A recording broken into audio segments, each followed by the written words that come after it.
وَلَوْ يُعَجِّلُ اللَّهُ لِلنَّاسِ الشَّرَّ اسْتِعْجَالَهُم بِالْخَيْرِ، اگر اللہ تعالیٰ لوگوں کے لیے خرابی میں، شر میں بھی اتنی ہی جلدی کرتا جتنی کہ وہ چاہتے ہیں خیر میں۔ اب آدمی چاہتا ہے کہ جو بھی کام کر رہا ہے اس کا نتیجہ نکل آئے، جلدی سے جلدی نکل آئے، لیکن یہ کہ جو غلطی کر رہا ہے اس کا نتیجہ بھی اللہ اسی طرح جلدی نکال دے تو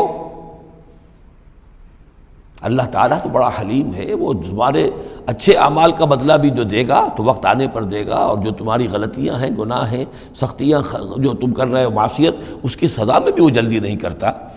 وَلَوْ يُعَجِّلُ اللَّهُ لِلنَّاسِ الشَّرَّ اسْتِعْجَالَهُم بِالْخَيْرِ، اگر اللہ جلدی کر دیتا لوگوں کے لیے برائی جیسے کہ وہ جلدی مانگتے ہیں خیر، لَقُضِيَ إِلَيْهِمْ أَجَلُهُمْ، تو ان کی اجل کبھی کی پوری ہو چکی ہوتی، ان کی مدت عمر ختم ہو چکی ہوتی۔ فَنَذَرُ الَّذِينَ لَا يَرْجُونَ لِقَاءَنَا، پھر وہ الفاظ آئے، اور پھر ہم چھوڑ دیں گے ان لوگوں کو جو ہمارے سے ملاقات کے امیدوار ہی نہیں۔ بڑا شان استغنا ہے، وہ ہم سے ملنا نہیں چاہتے تو ہمیں ان سے کیا دلچسپی ہے، وہ ہم سے ملاقات کے خواہاں نہیں تو ہمیں بھی اب ان کی طرف کوئی التفات نہیں۔ نذر الذین لا یرجون لقاءنا فی طغیانہم یعمہون، ہم چھوڑ دیں گے ان لوگوں کو جو ہم سے ملاقات کے امیدوار نہیں ہیں کہ وہ اپنی سرکشی کے اندر اندھے ہو کر بڑھتے چلے جائیں۔